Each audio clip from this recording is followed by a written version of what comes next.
परमात्मा के नाम में जयकार लगाएंगे। बोलिए परमपिता परमात्मा की जय। सतगुरु मनीष गोविंद साहिब की जय। गुरु मनन बबी साहिब की जय। बाबा बबी साहिब की जय। गुरुराज साहिब की जय। राम सेवक साहिब की जय। संतों की जय। सन्यासियों की जय। सतगुरु मनीष साहिब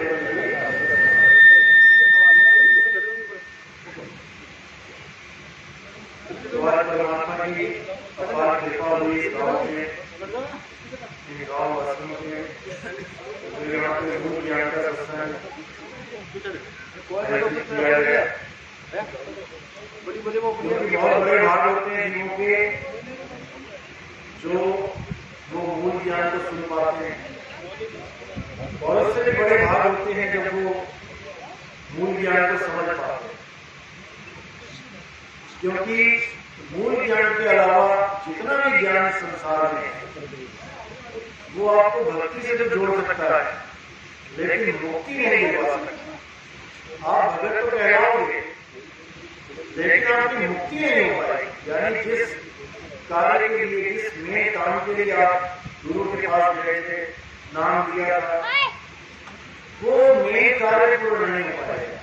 हाँ, आपको बार बार इंसानी जन्म मिल सकता है, भगत का जन्म मिल सकता है, या किसी राजा महाराजा का जन्म मिल सकता है, लेकिन आपको मुक्ति नहीं मिलेगी।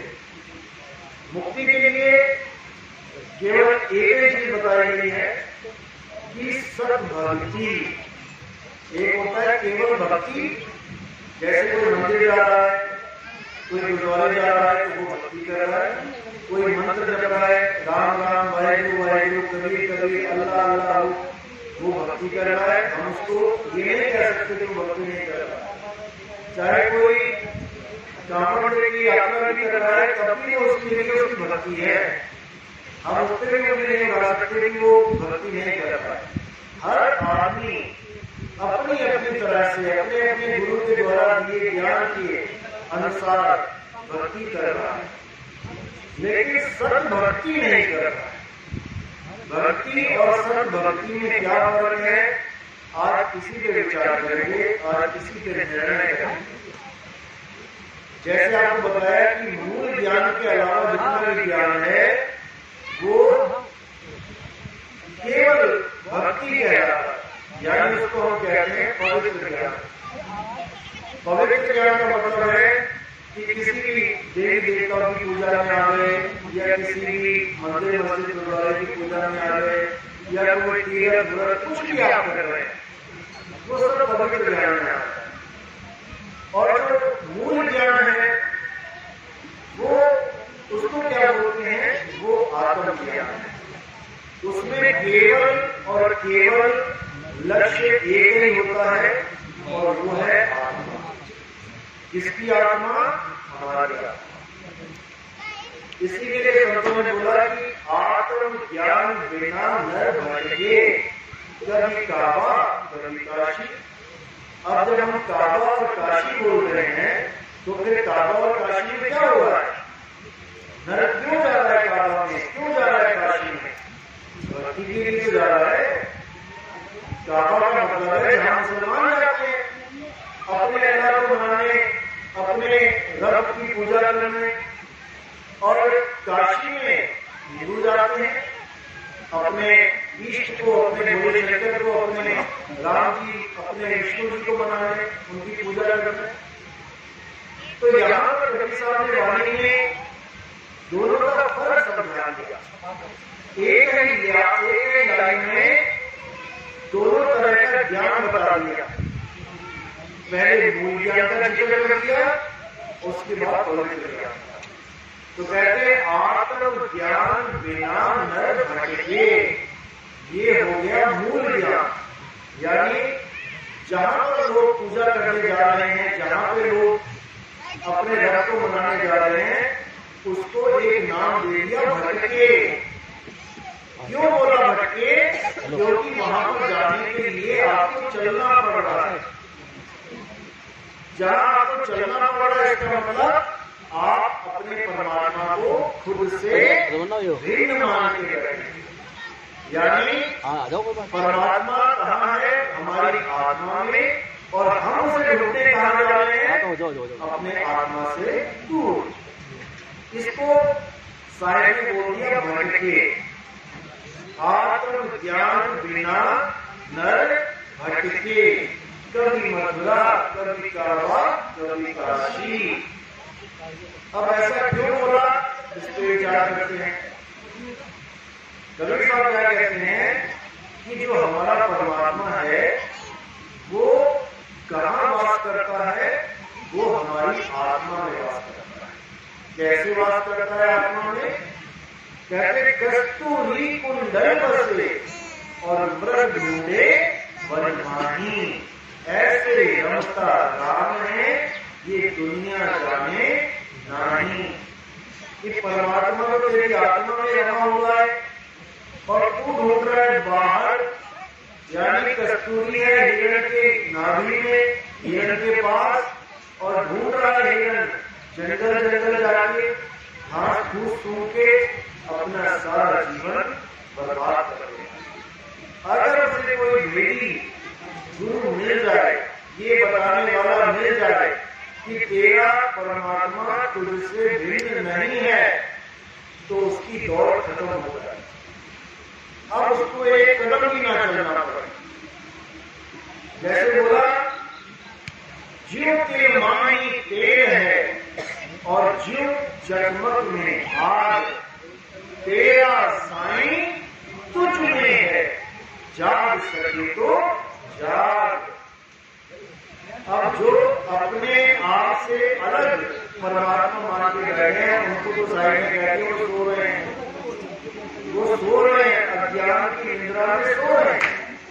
और जो ये समझ रहे हैं कि मेरा साईं मुझ में है, वो जाग रहे हैं।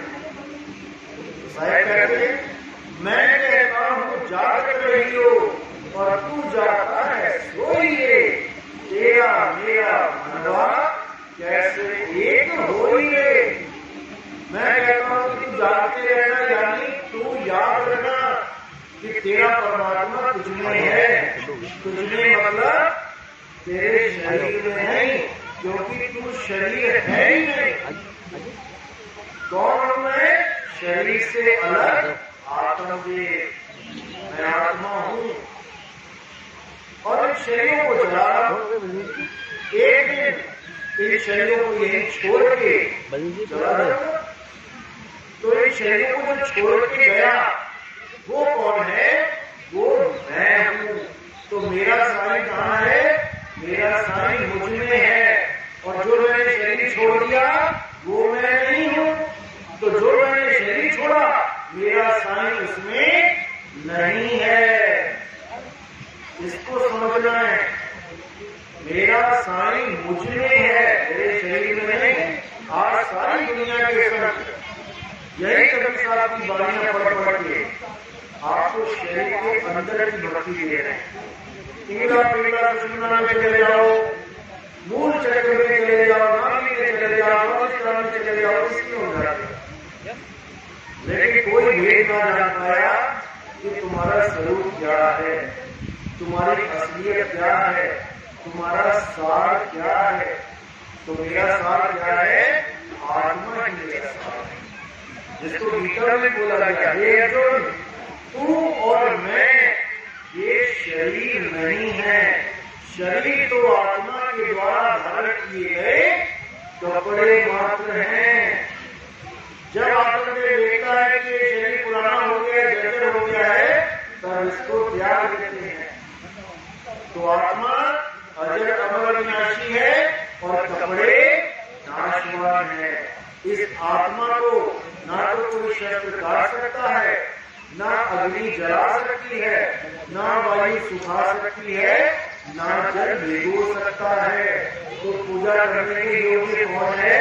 हे अर्जुन, केवल आत्मदेव ही पूजनीय है। अध्याय 3 17वां श्लोक। जो अपनी आत्मा में रमण करते हैं, जो अपनी आत्मा में सिद्ध हो जाते हैं, उनके लिए कोई भी धार्मिक कर्तव्य लागू ही नहीं होता। आपने किसी मंदिर, किसी मस्जिद, किसी गुरुद्वारे कोई पूजा, कोई पाठ, कोई मंत्र, कोई हवन, कोई यज्ञ कुछ करने की जरूरत नहीं है। कोई जप तप व्रत करने की भी जरूरत नहीं है। कुछ भी नहीं करना है। तो क्या करना है? हे अर्जुन, आत्मा में रमण करना है। अध्याय 3 18वां श्लोक।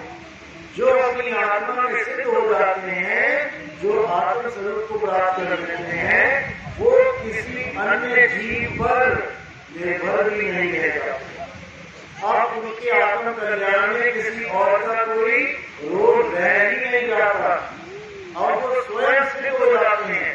बस उन्हें एक भेदी गुरु चाहिए जो उन्हें शरीरों से भिन्न आत्म स्वरूप का भेद बताए। अध्याय 4 34वां श्लोक। जो लोग कहते हैं कि कृष्ण जी ने कहा है कि बस मेरी भक्ति कर बाकी सब भूल जा, बिल्कुल गलत है। कृष्ण जी ने अध्याय 4 और 34वें श्लोक में गुरु धारण करने की सलाह दी है कि हे अर्जुन, अगर तुम अपने सत्य स्वरूप को जानना चाहते हो तो तुम ऐसे गुरु की शरण में जाओ जिसने अपने सत्य स्वरूप को जान लिया हो, जिसने अपने आप को शरीर से अलग पहचान लिया हो। वही तुम्हें तुम्हारे शरीर से अलग तुम्हारा आत्म स्वरूप बोध करवा सकता है। और एक बार आत्म स्वरूप में बोध हो जाने पर तुम कभी भी दोबारा अज्ञान को प्राप्त नहीं होते हो। यानी जैसे पंखा चलता है तो क्यों चलता है? करंट के द्वारा चलता है। शरीर चलता है, क्यों चलता है? आत्मा के द्वारा चलता है। पंखे में करंट ना हो और आत्मा में, शरीर में आत्मा ना हो तो दोनों निर्जीव पड़ गए, चल नहीं सकते। तो असली गुरु क्या करता है? असली गुरु पंखे का और शरीर का भेद बता देता है कि ये दोनों ही नाशवान हैं, कपड़े हैं। और पंखे को चलाने के लिए जिस करंट की जरूरत होती है, उस करंट में क्या अनुभूति होती है उसको छूने पे, इसका भी भेद बता देता है। और उस करंट से तुम्हें जोड़ भी देता है। जब तुम्हें करंट का अनुभव हो जाता है तब तुम समझ जाते हो कि करंट का अस्तित्व पंखे से अलग है। पंखे को छूना और करंट को छूना, ये दोनों में जमीन आसमान का अंतर है। पंखे को तुम कितनी बार छूओ, तुम्हें करंट नहीं मारेगा। और करंट को तुमने एक बार भी छू लिया, वो तुम्हें हिला के रखेगा। इसी प्रकार शरीर और आत्मा का भेद है। जो सद्गुरु होता है वो तुम्हें शरीरों से अलग जो आत्मदेह है उसकी अनुभूति करवाता है। वो भेद बताता है, वो रहस्य बताता है कि तुम कैसे अपनी आत्मा को जान सकते हो। नहीं तो सारी उम्र तुम अपने आप को पंखा समझकर ही बिता दोगे, तुम अपने आप को शरीर समझकर बिता दोगे।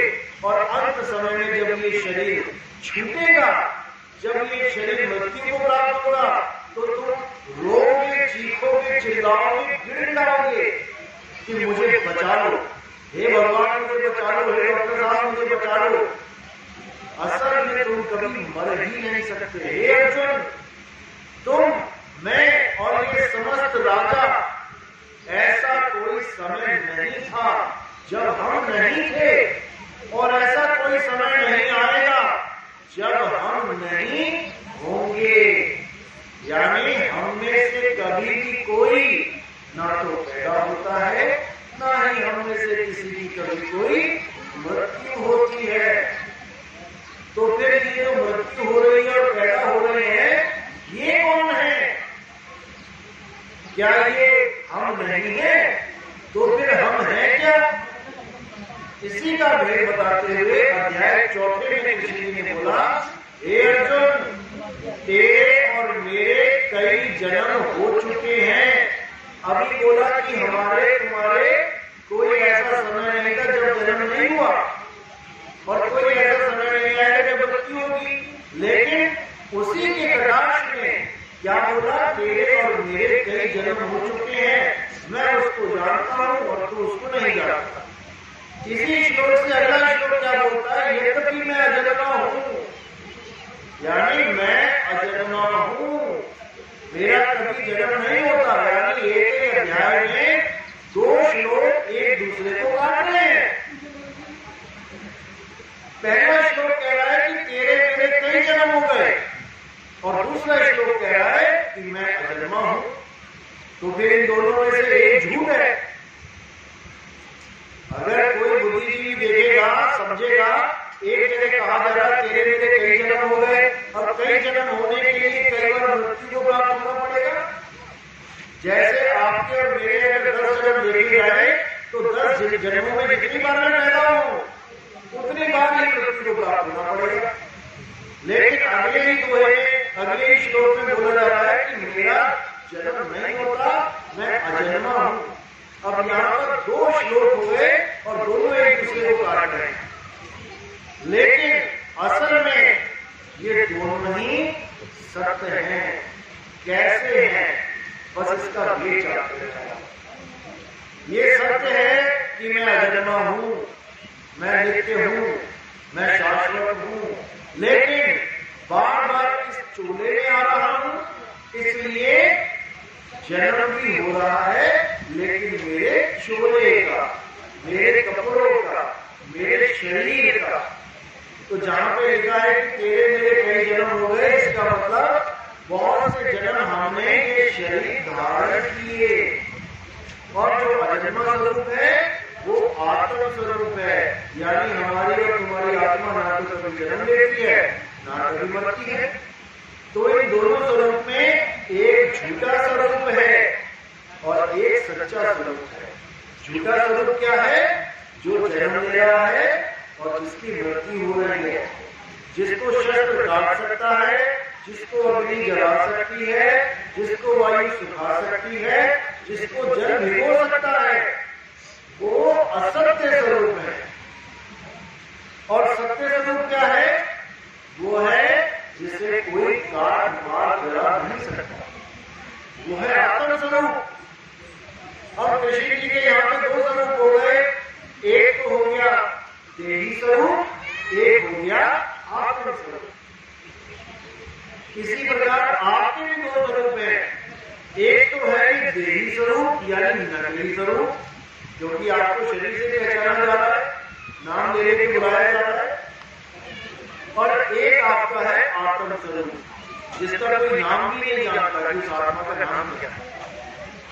केवल शरीर को देख देख के अलग अलग नाम भरवा लिया, लेकिन जो आत्मा सब में एक है उसका कोई नाम नहीं है।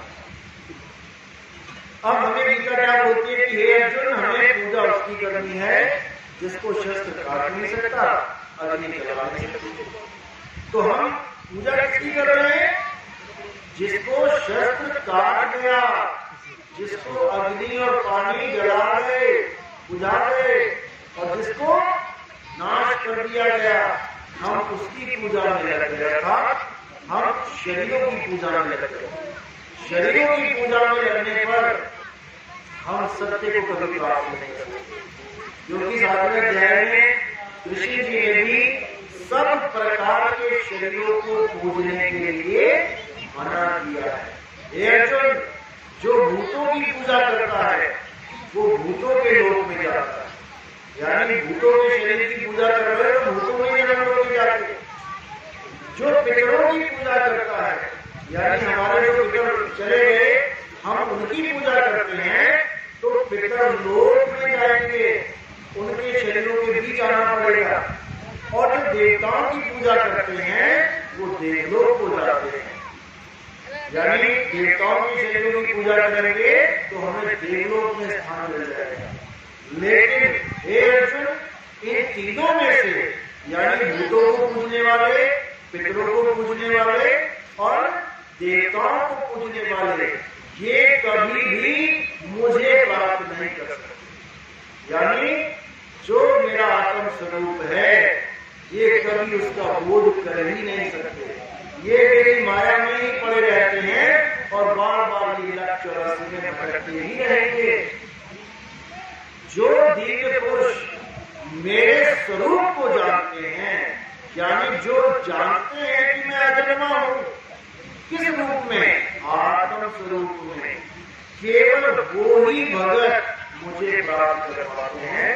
अन्यथा सब मेरे मायावी रूप को ही पूजा करते रहते हैं और माया में ही उलझ जाते हैं। मायावी रूप क्या होता है? माया का मतलब होता है जो बदल जाए। जैसे आप जब पैदा हुए थे तो छोटे छोटे बच्चे थे, बड़े होते होते होते जवान हो गए, शरीर बदल गया, माया बदल रही है।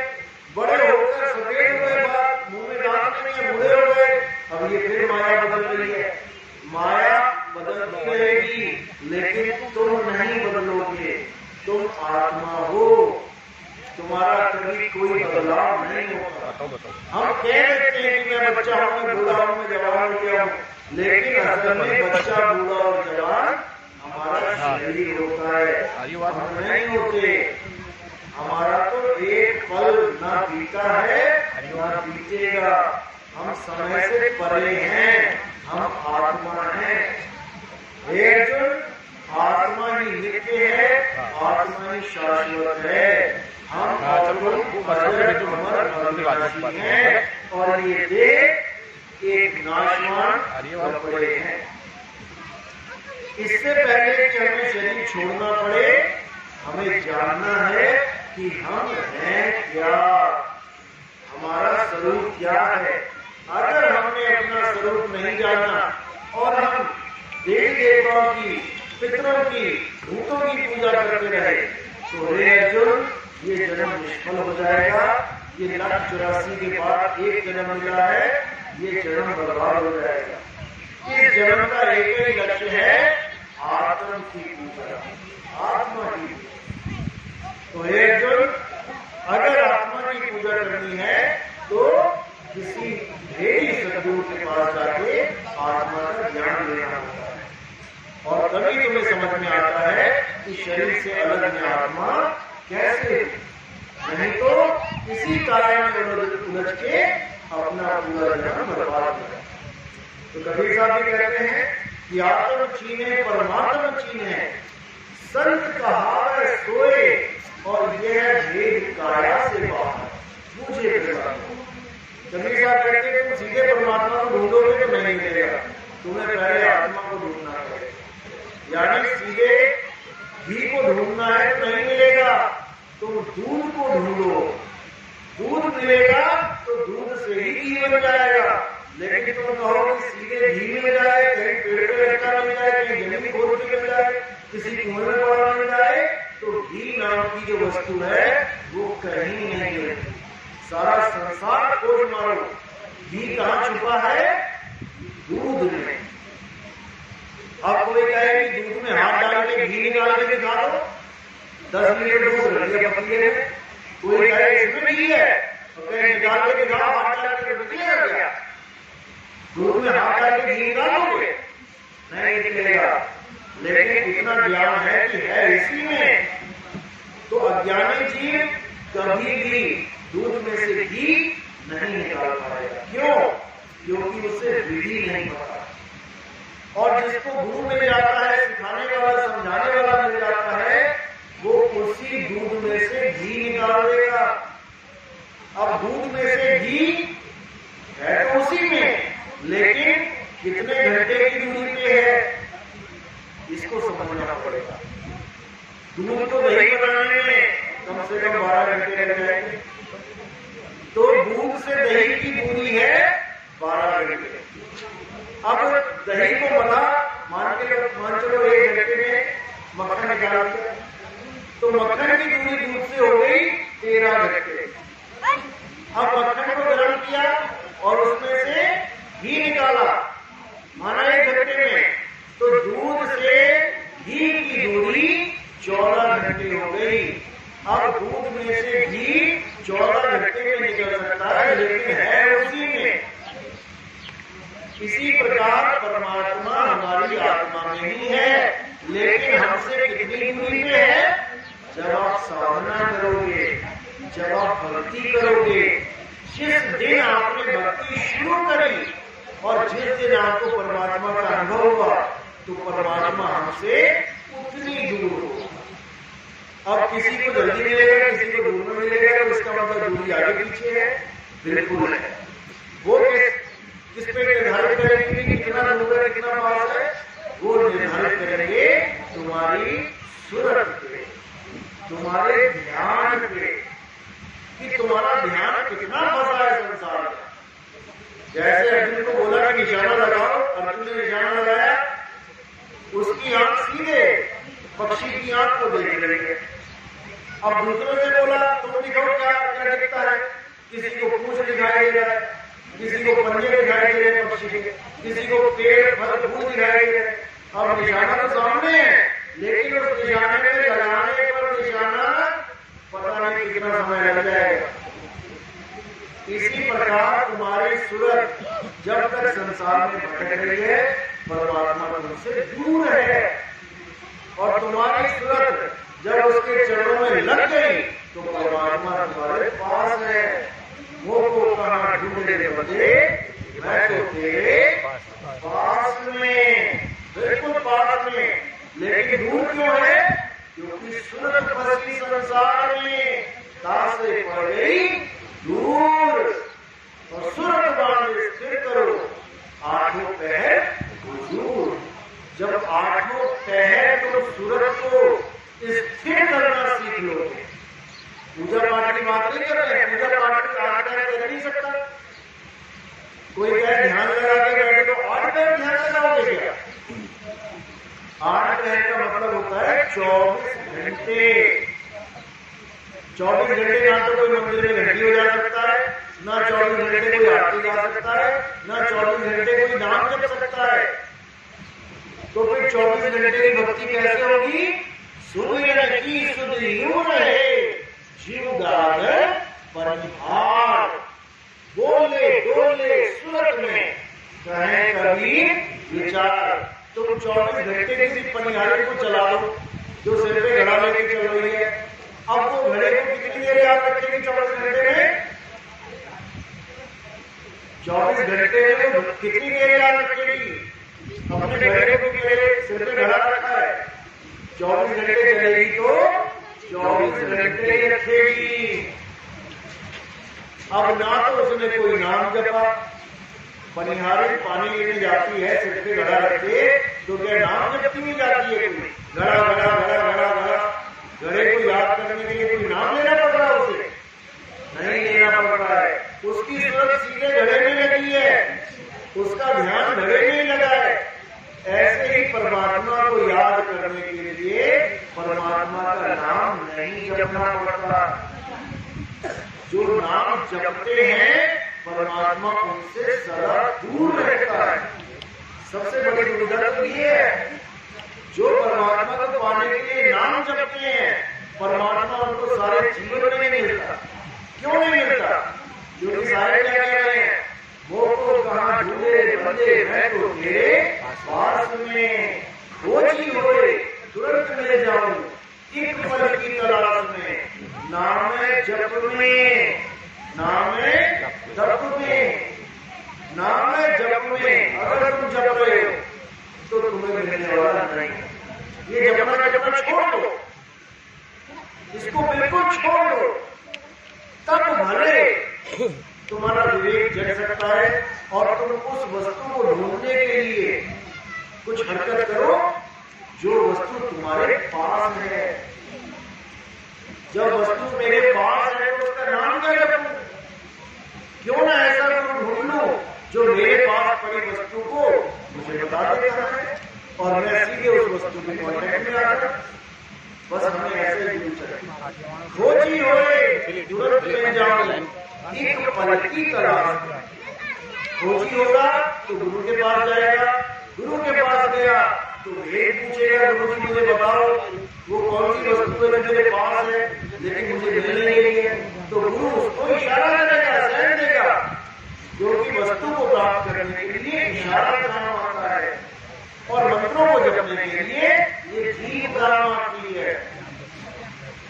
मेरी वस्तु मेरे पास है, मेरे गुरु ने उसका लगाव करा दिया कि बेटा जहां पर वस्तु पड़ी है, अब जहां पर वो वस्तु है तुमने सारा ध्यान वहां पे लगा देना, और जैसे तुम्हारा ध्यान लगना शुरू हो जाएगा वो वस्तु तुम्हें प्राप्त हो जाएगी। इसी को बोला गया है कि खोजी हुए तुरंत मिल जाओ, एक पल की तलाश में कहे कभी सुनो वैसालो मैं तो हूँ विश्वास। नाम जपना छोड़ना है और उस वस्तु की खोज करनी है। अगर तुमने वो खोज ली तो तुम्हारा जन्म सफल हो जाए, क्योंकि हिरण के पास ही कस्तूरी है। बस हिरण को गलत जगह खोज रहा है। कस्तूरी कुंडल से भर ढूंढे वन माही, यानी परमात्मा आत्मा में बसे और हम ढूंढे बाहर जगमानी, इसलिए वो परमात्मा से दूर है। तो जो मेन चीज है वो ये है कि जब लगना चीजोगे आत्मा तब लगना मेरी है परमात्मा। जब तक तुमने आत्मा की खोज नहीं करी, यानी अपने शरीर से अलग अपना अस्तित्व नहीं जाना, तब तक तुम्हें परमात्मा का दीदार हो ही नहीं सकता। तुम्हें वापस लक्ष्य में जाना पड़ेगा, वापस जन्म में आना पड़ेगा, कोई दूसरा रास्ता नहीं है। तो इसीलिए कबीर साहब ने सबसे बड़ी महिमा किसकी गाई है? परमात्मा से भी बड़ी महिमा किसकी गाई है? गुरु की। जब तुम्हें गुरु मिलेगा तब समझना कि अब परमात्मा मिलेगा। तो कहते गुरु बड़े गोविंद से और मन में एक विचार, हरि सुन मेरे सो वार है, गुरु सुन मेरे सो वार। कहते गुरु को धारण ना किए और खोजने लगे परमात्मा तो वार रह जाओगे। हरि सुमिरे तो वार है और गुरु सुमिरे तो पार। अब इस दोहे को सुना के जितने भी गुरु संसार में बैठे हैं वो सारे ही अपने आप को परमात्मा से बड़ा समझने लगे कि देखो जी कबीर साहब कहते हैं कि गुरु बड़े गोविंद से, तो मैं तो गुरु हूं, मैं तो गोविंद से भी बड़ा हूं। जितने भी गुरु हैं कम से कम नहीं तो 1 करोड़ गुरु होंगे, कम से कम 1 करोड़ गुरु होंगे भारत में, और सारे ही गोविंद से बड़े होने बैठे हैं कि भैया हम गोविंद से बड़े हैं।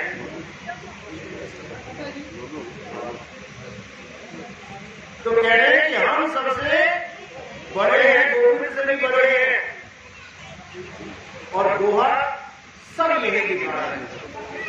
हर गुरु यही दोहा दिखा रहा है कि गुरु बड़े गोविंद से क्यों कबीर साहब ने कह दिया। और कबीर साहब ये भी कह रहे हैं कि जिस गुरु से भरम नाम के नाती जीव की न जाए, सो गुरु झूठा जान के त्याग देना लगाए। अब ये दोहा बोल रहे हैं, अब ये दोहा कोई अपने ऊपर लेने को तैयार नहीं है कि भैया झूठा गुरु तो मैं नहीं हूं, मैं तो गोविंद से बड़ा वाला गुरु। अब ये कैसे निर्णय हो कि जिस गुरु ने ये दोहा सुना के तुम्हारे मन में अपना जो तस्वीर है वो गोविंद से भी बड़ी बना दी, वो उस लायक है भी कि नहीं कि उसको हम गोविंद से बड़ा कहें? तो उसका मीटर क्या है? उसका मीटर है ज्ञान। जब ज्ञान से तोड़ा जाएगा उस गुरु को, तब समझ में आएगा कि वो गोविंद से बड़ा है कि गोविंद से बड़ा है। तो साहेब ने भी साफ बोल दिया, वाणी से पहचानिए साधु चोर की हार, और अंतर की करनी से निकले मुंह की बात। अब उसके ज्ञान की आप परख करोगे तब आपको समझ में आएगा कि वो गुरु गोविंद से बड़ा है या वो गुरु काल का ही रूप है जो हमें भरमाने आया है। कैसे पता लगेगा? जो वो नाम दीक्षा दे रहा है उस पर विचार करना है कि उसने तुम्हें दिया क्या तुम्हें कोई मंत्र दे दिया जपने के लिए और बोल दिया बेटा सारी उम्र जपना इसको, भगवान मिल जाएगा, परमात्मा मिल जाएगा। अगर तुम्हें ऐसा गुरु मिल गया तो भूल जाओ कि वो बड़े हैं गोविंद से। सारे कहते जाप मरे अजपा मरे, अनहद भी मर जाए और सूरज समाए शब्द में बातों का। जाप मरे यानी जितने भी मंत्र तुम्हें जपने तुम्हारी मृत्यु के साथ ही ये सारे मंत्र भी खत्म हो जाते हैं। जब तक तुम जिंदा हो, लगे हुए हो नाम जप में, जैसे तुम्हारे प्राण निकल गए कोई नाम वाम नहीं, सब खत्म। नाम जप में कहते हैं जाप मरे अजपा मरे। अब कोई श्वासों के साथ दे देता है नाम जपने के लिए, सुवम सुवम दे दिया, ओम सुवम दे दिया, सतगुरु सतनाम दे दिया, कलिया मलिक दे दिया, कुछ भी वो अजपा जाप है। जाप से अलग, उसमें होठ कंठ जीभ नहीं लगती, जाप में होठ कंठ जीभ लग रही है, अजपा में केवल सांस के साथ काम चलता है। ये भी तब तक चलता है जब तक तुम्हारी सांसें हैं। जैसे सांसें खत्म, अब तुम्हारे नाम भी खत्म। क्या लोगे? जब सांसें खत्म हो गई, सांसों में नाम था, तो नाम सांस खत्म, नाम खत्म। इसलिए बोला जाप मरे अजपा मरे, अनहद भी मर जाए। अनहद नाम होती है जो कान में मुंह डाल के लोग सुनते हैं, योगी से सुनते हैं, और 5 तत्वों की 5 ध्वनियां होती हैं, उसको सुनते सोचते हैं परमात्मा मिल गया।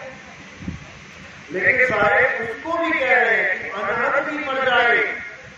अब जाप भी गया, अजपा भी गया, अनहद भी गया, अब क्या बचा? अब कहते हैं सुरत समाये शब्द में वाको कारण। ये कौन सा शब्द है? ये है सार शब्द, जो जाप से, अजपा से, अनहद से न्यारा है। इन तीनों प्रकार की भक्तियां देने वाला गुरु गोविंद से बड़ा नहीं है, बिल्कुल नहीं है। गोविंद छोड़ो तो उसको कवि साहब कहते हैं जो नर पड़े काल के बेरा और सो नर जानो काल के चेहरा। वो तो काल का ही चेहरा है, काल का दूत है जो तुम्हें भरवाने के लिए आया। चाहे वो कोई भी मंत्र बोल के दे रहा है, अगर उसने ये कह दिया बेटा ये मंत्र तुझे काल से बचाएगा, हम समय तक यही जपते रहना, समझ जाना वही काल का दूत है। यानी तुम्हें ऐसी जगह पे भेज दिया जा रहा है जहां बंदूक देने की जगह बंदूक जपवाया जा रहा है। तुम्हें किसी के साथ तुम्हारे झगड़ा हो गया है तो तुम्हें बंदूक देने की जगह बंदूक जपवा दिया, और तुम बंदूक बंदूक बंदूक जपते हुए उसके सामने चले गए। अब वो मारेगा वहां से गोली और तुम जपोगे बंदूक बंदूक, तो क्या बस चलेगी तुम्हारी? इसलिए एक छुड़ाए सोई गुरु पूरा कहाए, 2 अक्षर का वेद बताए, एक छुड़ाए। ये बंदूक बंदूक बंदूक जपना छुड़वाए, और एक लखाए, वो बंदूक का तुम्हें भेद बता दे कि वो बंदूक पड़ी कहां है।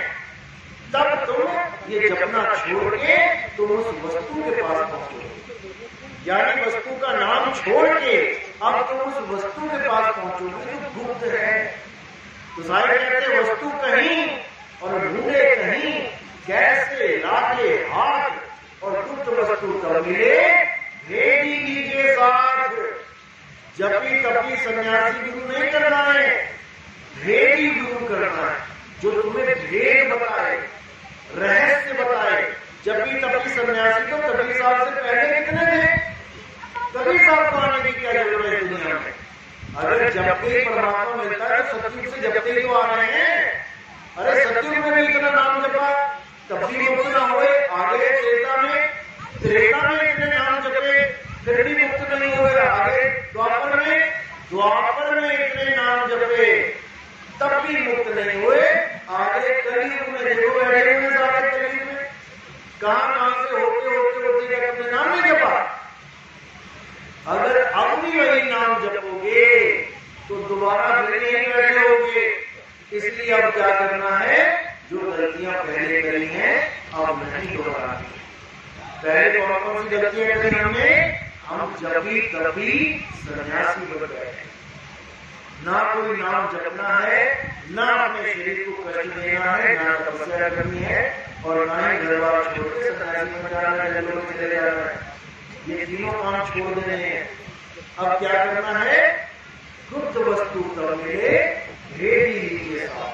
अब हमने भेदी गुरु को धारण करना है जो हमें भेद बताएगा कि बेटा तू इस शरीर से अलग है, तू कौन सा नाम जप रहा है, उस नाम जपने से क्या होगा? क्या तू तो अमर है? नाम जपने कौन सी तुझे अमरता मिल जाएगी? ना तो शरीर अमर हो पाएगा पाएगा, ना तेरी मृत्यु हो पाएगी, क्योंकि तो अमर है। तो नाम जपने का कोई फायदा ही नहीं मिल पाएगा। इसलिए अपनी जब तक छोड़ना है और वेद गुरु से अपनी आत्मा का वेद पता करना है। एक छुड़ाए, ये सारे अक्षर बोलने वाले छुड़ाए, एक लखाए, हमारी आत्मा लखाए, हमें आत्मज्ञान से तब प्राणी घर को जाए, तब वो प्राणी अपने घर को पहुंच जाता है।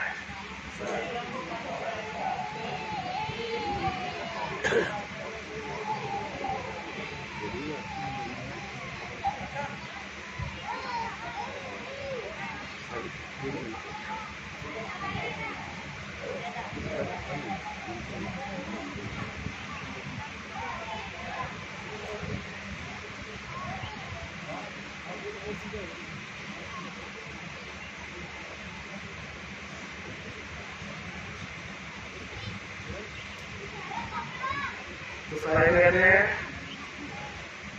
गुरु गुरु में भेद है और गुरु गुरु में भाव। सोई गुरु ने बंदी है जो शब्द बतावे ताव।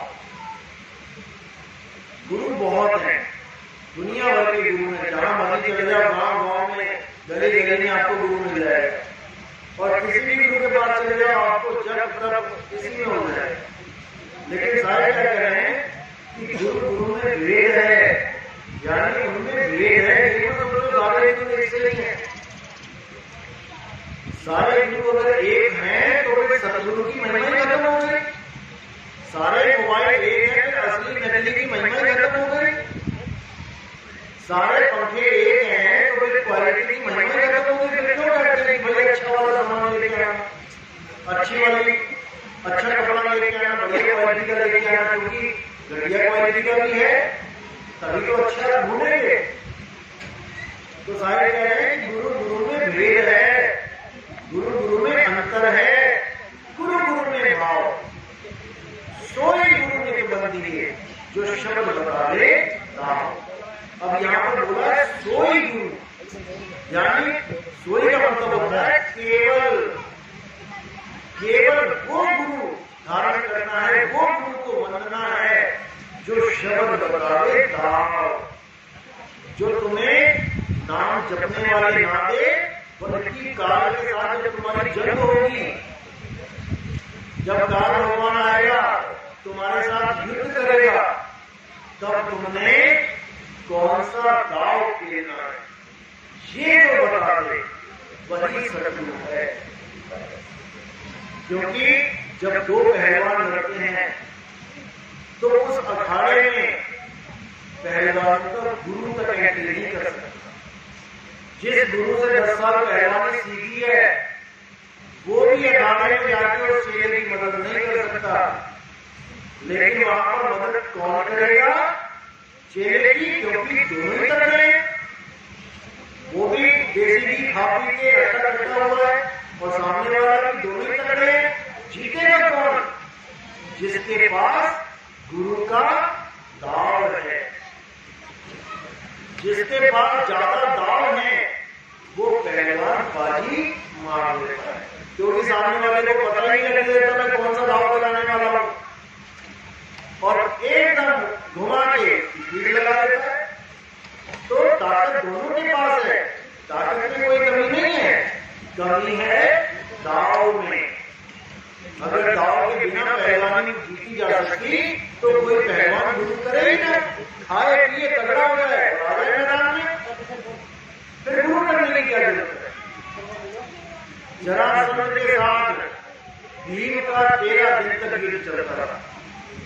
भीम ने कितनी बार उसको मार दिया, फिर वो जिंदा हो जाए बार बार। हार गया भीम मार के, लेकिन वो मरेगा। तब हार के थक के जब कृष्ण जी की तरफ देखा, यानी अपने गुरु की तरफ देखा जो भेद बता रहा है, तब कृष्ण जी ने क्या किया?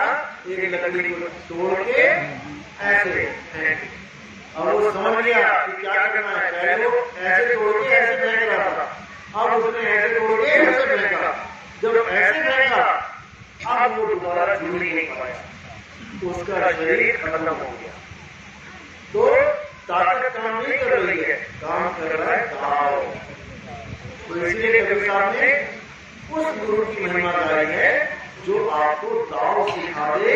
काल भगवान से जब आपकी जंग होगी, यानी जब आप मृत्यु शैया पर लेटे होंगे, जब आपके माँ बाप भाई बहन कोई तुम्हारी मदद नहीं कर पाएगा, सब केवल आंसू बहा रहे होंगे और तुम सामने लेटे होंगे और प्राण त्याग रहे होंगे, यानी काल भगवान अपना ये कमरा खाली करवा रहा होगा, किराए का कमरा, तब तुम्हारी हालत खराब हो रही होगी, तब तुमने दाव लगाना है।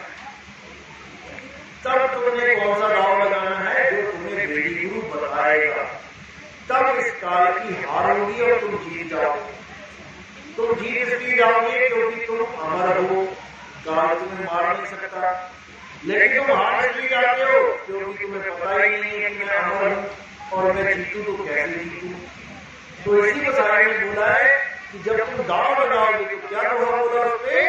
काल के सिर पे पाओगे सतगुरु के उपदेश और सारे बाह पकड़ के चले अपने देश। कि अगर तुमने काल के सिर के ऊपर पैर रख दिया तो वो काल तुम्हारा कुछ नहीं बिगाड़ पाएगा। वो काल ऐसे हो जाएगा जैसे तुमने सांप को गले से दबोच लिया। और क्या करे बेचारा? ज्यादा से ज्यादा क्या करेगा? पूछ के लपेट के मारेगा, उससे तुम्हें खतरा नहीं है। जिस चीज से खतरा था वही तुमने दबा दी, तो ऐसे छटपटाएगा, कुछ नहीं कर पाएगा। और अगर गलत दाव लग गया, कहीं सांप की कमर पकड़ ली बीच में से या पूंछ पकड़ ली, तो वो पलट के तुम्हें काट लेगा। यानी गलत दाव लगाओगे तो जंग हार जाओगे, अगर सही दाव लग गया तो समझ लो तुम्हारी हारनी पारी तुम जीत जाओ। तो इसलिए कबीर साहब ने महिमा गाई है भेदी गुरु की, जो शब्द विवेकी गुरु है उसकी महिमा गाई है। केवल शब्द देने वाले गुरु की महिमा नहीं गाई है कि किसी भी गुरु के पास जाओ, कोई भी शब्द ले आओ, बन गया वो सदगुरु नहीं। उसके लिए क्या बोला कि गुरु मेरे सब ही बड़े, अपनी अपनी और शब्द विवेकी पारखी सो माथे का और। अब एक ही गुरु माथे का मोर है, वो कौन है? शब्द विवेकी पारखी। और जो शब्द विवेकी पारखी नहीं है तो उसको कहां रखोगे? उसको तो बहुत बना नहीं सकते, तो उसको क्या करना है? हमें छोड़ देना है, उन गुरुओं को छोड़ देना है जो शब्द विवेकी पारखी नहीं है। जैसे आप पढ़ाई करते करते करते पीएचडी में गए, तो पीएचडी में इसलिए पहुंच पाए क्योंकि अधूरे जो गुरु थे, जो पुराने गुरु थे, जो नीचे के लेवल के गुरु थे, उनको आपने छोड़ के आगे बढ़े, इसलिए आप पीएचडी कर पाए। और जब पीएचडी में पहुंचे तब आपको जो गुरु मिला वो पूर्ण गुरु मिला, जो आपके नाम के आगे डॉक्टर बनवा देगा, तब जाके आपकी पढ़ाई कंप्लीट हो। तो इसी को समझना है, गुरुओं की ही महिमा है, लेकिन उसकी है जो शब्द वेद जानता हो और आपको भी शब्द वेदी बनाता हो। तो इसी के साथ मैं वाणी को विराम दूंगा। और हमारा यूट्यूब चैनल आता है कहत कबीर सुनो भाई साधो लेटे दास। कहत कबीर सुनो भाई साधो जब आप बोलोगे, साथ में लेटे दास बोल देंगे तो हमारा चैनल बिल्कुल सामने आ जाएगा। आप उसको सब्सक्राइब करें और उसको सुने, एक नंबर से सुने, और धीरे धीरे धीरे धीरे जितना भी आपका ये भरम भूत है ये सब खत्म हो जाएगा। जितना भी रंग हमें अज्ञानता का चढ़ा दिया गया है वो सब खत्म हो जाएगा, और तब जाकर हम अपने सत्य स्वरूप को जान पाएंगे, अपने आत्म स्वरूप को जान पाएंगे। उसके बाद हमारा जन्म मरण सदा सदा के लिए खत्म हो जाएगा और हमें मनुष्य जन्म जो हमारा हमें मिला है हम उसको सफल कर सकते हैं। तो इसी के साथ वाणी को विराम देता हूँ। बोले सत्य बंदी छोड़ सकूं सत्य कभी साहेब की सदा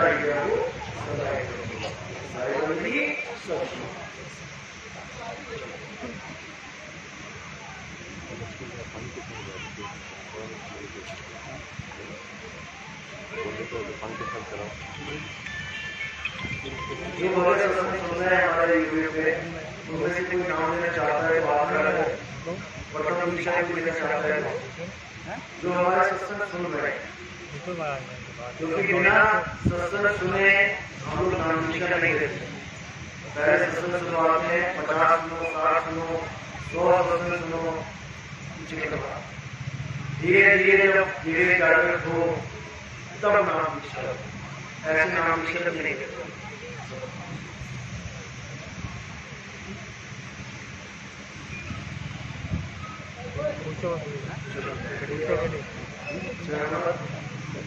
आप